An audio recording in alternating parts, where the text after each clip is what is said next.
بسم اللہ الرحمن الرحیم۔ محترم ناظرین اکرام، السلام علیکم۔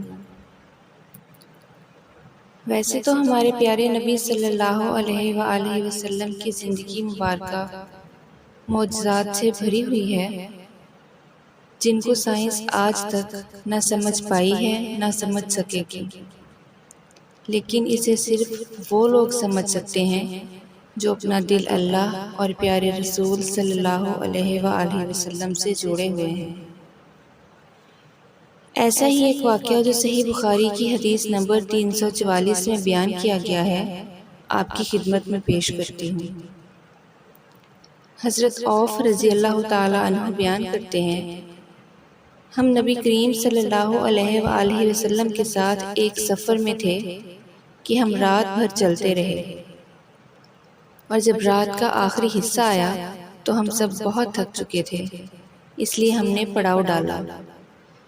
تھکن کی وجہ سے سب جلدی سو گئے اور صبح فجر میں آنکھ بھی نہ کھلی، یہاں تک کہ سورج نکل آیا اور سورج کی گرمی کی وجہ سے 3 صحابہ کرام کی آنکھ کھل گئی۔ حضرت عوف رضی اللہ تعالی عنہ بیان کرتے ہیں کہ جب حضور اکرم صلی اللہ علیہ وآلہ وسلم آرام فرماتے تو ہم آپ کو جگاتے نہیں تھے، یہاں تک کہ آپ خود بخود بیدار ہو جائیں، کیونکہ ہمیں معلوم نہیں ہوتا تھا کہ کہیں خواب میں حضور اکرم صلی اللہ علیہ وآلہ وسلم پر وحی نازل نہ ہو رہی ہو۔ چنانچہ جب حضرت عمر بن خطاب رضی اللہ تعالی عنہ کی آنکھ کھلی اور انہوں نے دیکھا کہ سورج نکل آیا ہے اور حضور صلی اللہ علیہ وآلہ وسلم سو رہے ہیں، چونکہ آپ ایک نڈر دل تھے تو آپ رضی اللہ تعالی عنہ نے زور زور سے تکبیر کہنا شروع کر دی، یہاں تک کہ آپ صلی اللہ علیہ وآلہ وسلم اٹھ کھڑے ہوئے، اور صحابہ کرام نے آپ صلی اللہ علیہ وآلہ وسلم کو فجر کے وقت کے گزر جانے کے بارے میں بتایا تو آپ صلی اللہ علیہ وآلہ وسلم نے فرمایا، کوئی حرج نہیں، سفر شروع کرو۔ تھوڑا چلنے کے بعد آپ صلی اللہ علیہ وآلہ وسلم رکے، وضو کا پانی مانگا، وضو کیا، اذان دی اور سب نے نماز ادا کی اور پھر سفر شروع کر دیا۔ تھوڑی دیر بعد لوگوں نے پیاس کی شکایت کی تو آپ صلی اللہ علیہ وآلہ وسلم ٹھہر گئے اور عمران بن حسین رضی اللہ تعالی عنہ اور علی رضی اللہ تعالی عنہ کو طلب کیا اور ان دونوں کو پانی کی تلاش میں بھیج دیا۔ یہ دونوں نکلے، راستے میں ایک عورت ملی جو پانی کے 2 مشکیزیں اپنے اونٹ پر لاد کر جا رہی تھی۔ صحابہ کرام رضی اللہ تعالی عنہ نے پوچھا، پانی کہاں ملتا ہے؟ تو عورت نے جواب دیا کہ کل اسی وقت میں پانی لے کر چلی تھی اور 1 دن کی مسافت کے بعد یہاں پہنچی ہوں۔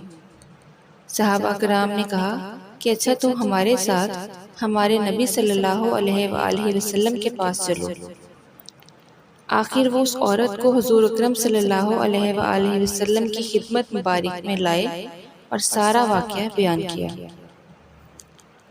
پھر نبی کریم صلی اللہ علیہ وآلہ وسلم نے ایک برتن طلب فرمایا اور دونوں مشکیزوں کے منہ اس برتن میں کھول دیے اور تمام لشکریوں میں منادی کر دی کہ خود بھی سیر ہو کر پانی پئیں اور اپنے تمام جانوروں کو بھی پلا لیں، اور یوں سب سیر ہو گئے، اور آخر میں اس شخص کو بھی پانی دیا جسے غسل کی ضرورت تھی۔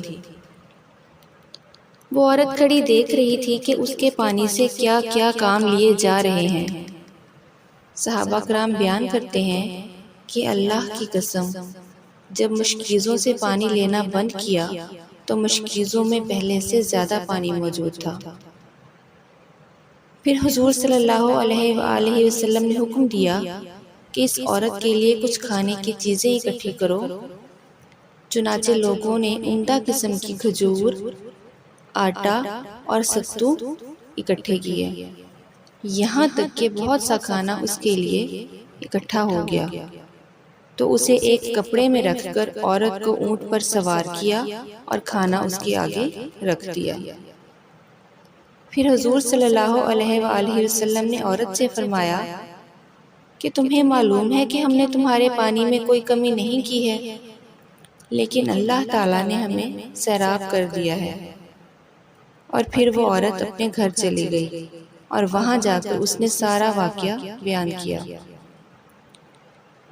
اس کے بعد پھر جب مسلمان اس قبیلہ کے دور و نزدیک کے مشرکین پر حملے کیا کرتے تھے، لیکن اس گھرانے کو جس سے اس عورت کا تعلق تھا کوئی نقصان نہیں پہنچاتے تھے، یہ اچھا برتاؤ دیکھ کر ایک دن اس عورت نے اپنی قوم سے کہا کہ میرا خیال ہے کہ یہ لوگ تمہیں جان بوجھ کر چھوڑ دیتے ہیں، تو کیا تم لوگوں کا دل اسلام کی طرف مائل نہیں ہوتا؟ چنانچہ اس قوم کے لوگوں نے عورت کی بات مان لی اور وہ اسلام لے آئے۔ سبحان اللہ۔ اگر آپ کو آج کی ویڈیو پسند آئی ہو تو اسے لائک، شیئر اور چینل کو سبسکرائب ضرور کر دیجیے گا۔ جزاک اللہ۔